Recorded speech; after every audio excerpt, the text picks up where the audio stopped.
हम जब किसी को रंगे हाथों पकड़ लेते हैं तब वो इंसान सफाई देता है। आपने नोटिस किया होगा ना कि हर वो इंसान जिसको हम चोरी करते हुए पकड़ लेते हैं ना, वो इंसान सफाई देना शुरू कर देता है। कैसी सफाई? कि मेरी कोई गलती नहीं है, आपने ऐसी सिचुएशन बनाई थी, आपकी वजह से मैं ऐसी हो गई या मैं ऐसा हो गया, है ना, होता है। तो मैं यहाँ पे जस्ट खड़ा था तो मेरे को कुछ याद आया कि जब मैंने उसको रंगे हाथों पकड़ा था ना चीटिंग करते हुए, हालांकि मुझे ना बहुत पहले से पता था, मगर वो बोलते हैं ना कि आदमी जब मोहब्बत में होता है, प्यार में होता है, तो उसका ये वाला फ्लोर खाली हो जाता है, दिमाग से पैदल हो जाता है आदमी। वो ना मौके देने शुरू करता है सामने वाले धोखेबाज इंसान को, ये सोच के ना कि सामने वाला सुधर जाएगा, उससे गलती हुई है। मगर वो गलती नहीं होती, वो एक्चुअल में चॉइस होती है। तो मैंने भी जब उसको पकड़ा ना रंगे हाथों, उसने मेरे को सफाई दी, ये बोल के कि वो पवित्र है, मेरी सोच घटिया है।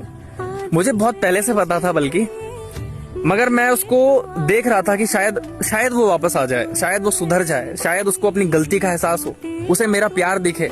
दोस्तों, उसने एक ऐसी गलती करी थी जो गलती शायद कोई मर्द बर्दाश्त नहीं करेगा। मेरे को भी कभी कभी खुद पे ताज्जुब होता है कि मेरी सेल्फ रिस्पेक्ट कितनी गिर चुकी थी कि मैं उसके बाद भी उसको मौका दे रहा था, सिर्फ उस प्यार के लिए, उस प्यार के नाम पे मैं सारी चीजें कर रहा था। तो उस दिन भी उसने ना मुझे यही बोला, उसने मुझे एक लाइन और बोली कि मैं जिंदगी भर अकेले रहूंगी आपको साबित करने के लिए, मगर मैं किसी के साथ रिलेशनशिप में नहीं जाऊंगी, शादी नहीं करूंगी। उसने मुझे बोला था कि जो भी है आप ही के साथ है, इस लड़के को मैं नहीं जानती।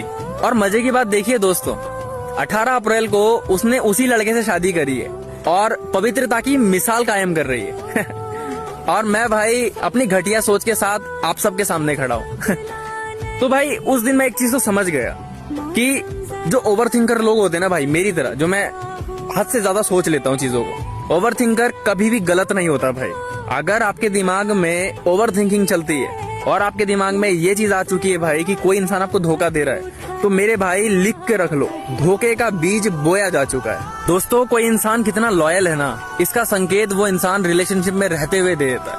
और कोई इंसान अगर किसी रिश्ते के अंदर पवित्र नहीं है, तो वो इंसान कभी भी एक शादी की मर्यादा को संभाल ही नहीं पाएगा। जब मैंने उसको फाइनली खो दिया, उसकी शादी हो गई ना जिस दिन, फिर मैंने 2 लाइन लिखी थी कि तुझे खोकर मैंने ये जाना, कि तुझे खोकर मैंने ये जाना कि तुझे पाने वाले की तो जिंदगी नरक बन गई होगी। याद रखना मेरी बात। ऐसा भी क्या